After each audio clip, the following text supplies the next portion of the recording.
Now the tax collectors and sinners were all drawing near to him, and the Pharisees and the scribes grumbled, saying, "This man receives sinners and eats with them." So he told them this parable. "What man of you, having 100 sheep, if he has lost one of them, does not leave the 99 in the open country, and go after the one that is lost until he finds it? And when he has found it, he lays it on his shoulders, rejoicing. And when he comes home, he calls together his friends and his neighbors, saying to them, 'Rejoice with me, for I have found my sheep that was lost.' Just so, I tell you, there will be more joy in heaven over one sinner who repents than over 99 righteous persons who need no repentance. Or what woman, having 10 silver coins, if she loses one coin, does not light a lamp and sweep the house and seek diligently until she finds it? And when she has found it, she calls together her friends and neighbors, saying, 'Rejoice with me, for I have found the coin that I had lost.'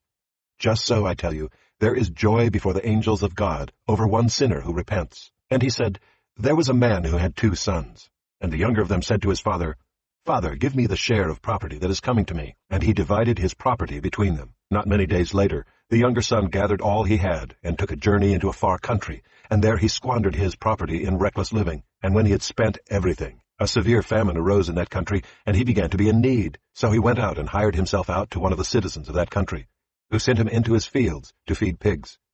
And he was longing to be fed with the pods that the pigs ate, and no one gave him anything. But when he came to himself, he said, 'How many of my father's hired servants have more than enough bread?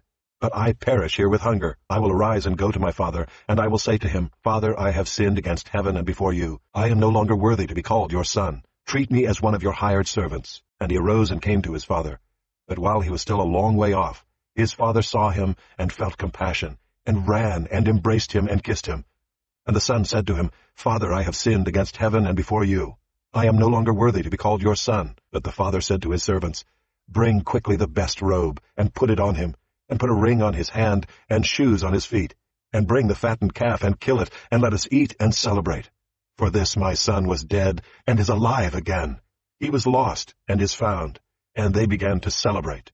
Now his older son was in the field, and as he came and drew near to the house, he heard music and dancing. And he called one of the servants and asked what these things meant. And he said to him, 'Your brother has come, and your father has killed the fattened calf, because he has received him back safe and sound.' But he was angry and refused to go in. His father came out and entreated him. But he answered his father, 'Look, these many years I have served you, and I never disobeyed your command. Yet you never gave me a young goat that I might celebrate with my friends. But when this son of yours came, who has devoured your property with prostitutes, you killed the fattened calf for him.' And he said to him, 'Son, you are always with me, and all that is mine is yours. It was fitting to celebrate and be glad, for this your brother was dead and is alive. He was lost and is found.'